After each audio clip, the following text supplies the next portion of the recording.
Mr. President, thank you for agreeing to this interview. In your address yesterday, you said the SDGs require new ideas and courage, and that there is need to address issues like debt, sustainability, and trade reforms. What specifically were you referring to in the context of Kenya?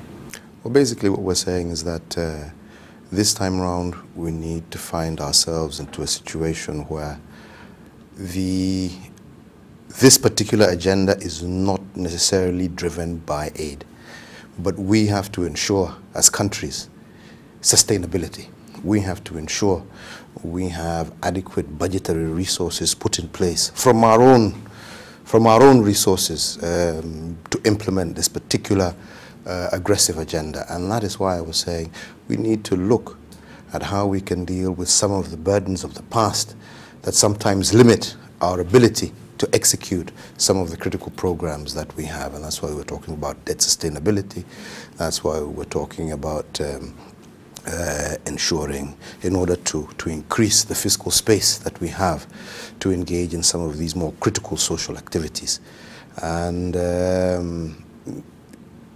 when we talk of trade also, and the need to balance the trade environment, is because at the end of the day, we as developing countries account for a very small portion of international trade. We need to be able to expand that in order to grow our economies, to create more space for employment, to create more opportunities for our people, in order to really overcome the challenges of poverty that we have. Right. What courage would it require from your government to implement the SDGs? Well, like I'm saying, we're going to have to make some difficult choices. We're going to, some of which we are already beginning to make. We are going to have to really cut back on unnecessary expenditure, see ourselves focusing more on social protection endeavors, expanding, for example, the safety net that we have for the old and vulnerable children as well, seeing how we can ensure that we get more balanced growth, you know, across the country, through the implementation, for example, of the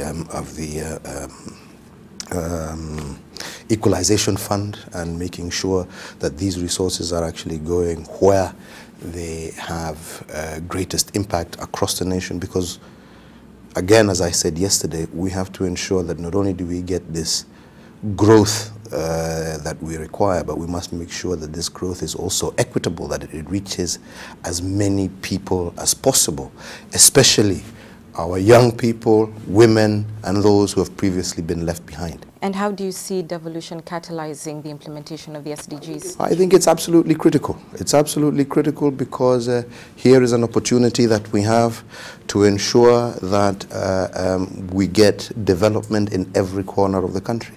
You know, when you look at counties like Mandera, accessing some 8-9 billion shillings per year, these are resources that were never heard of in counties like Mandera. This money properly utilized should ensure proper health facilities developed for the people in that region, proper care for mothers, because they have a very high, in some of these areas, very high levels of maternal deaths and infant mortality. This gives them an opportunity to be able to deal with some of these issues that have resulted in this long argument that many areas have felt left behind. So those resources, properly managed by counties, should go a long way, not just creating opportunities in areas where previously such opportunities were not available, but expanding infrastructure, expanding investment opportunities, expanding employment opportunities, you know, for the peoples in those particular regions. So devolution will play a huge part in our ability to achieve this post-2015 agenda. And I'm about to wind up with the Africa context on the same, but the Ministry of Devolution is critical in implementing these SDGs, yet it itself is caught up in the same storm over corruption. Are you concerned that this is going to derail its ability to really, follow through on your development agenda? I don't think so. I don't think so. The most important thing is these things have been brought to light. they are being tackled, they are being addressed by the appropriate authorities. Those who have been found and who will be found to be culpable, action will be taken by the appropriate institutions.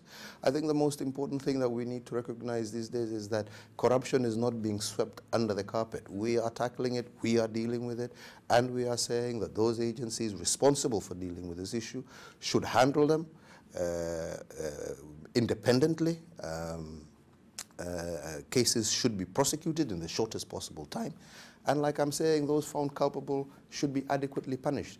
What we need to refrain from is this issue of consistently